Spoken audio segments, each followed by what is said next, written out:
Well, yeah, guys, just a little video of a new product we're releasing. Technically not a product, more a collection of them, but something that's going to really make life a bit easier if you are DIYing your own system and you want to install a buffer tank. So we'll go through it, but it's pretty straightforward. We've got water coming in here.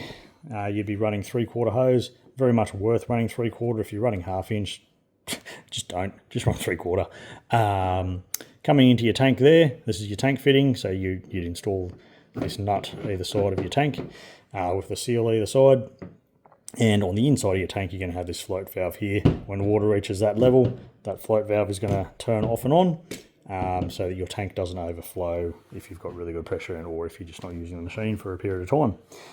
Moving down to what you'll have installed at the bottom of the tank now is your outlet. And in the outlet, we've split the feed so that you're going to be able to drain your buffer tank and obviously be able to supply your pressure washer as well.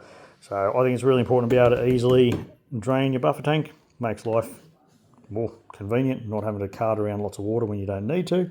But also it's pretty handy being able to just wash your hands and things like that. And we've allowed a little barb there so you can just slide on a short length or whatever length you need really of 3/4 hose to drain. Over on the other side here we've got 1 inch. I think it's very much worthwhile having the 1 inch supply to your pressure washer. It's just not worth the tiny little bit less or tiny little bit more restriction of running 3/4, and really it's no skin off your back to run 1 inch. That's going into these brass wire strainer there to filter the water, and that's going to be a 1/2 inch thread there for most pressure cleaning pumps. Over to the unloader return line, so you'll have hose now going to your unloader. The only fitting in this setup that isn't going to be completely universal is going to be this one here. Some unloaders have a male fitting, some have a female fitting.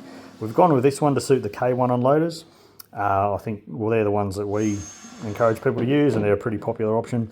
So it'll definitely fit those ones. It may fit some other unloaders, but I do know that some unloaders have a female thread, so you'll need a male thread barb to get into that. But yeah, other than that, this tank fitting then goes up high. You run your unloader return into that.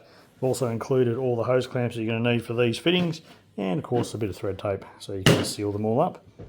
All comes nice and neat packaged in this slick little box. Have a good one.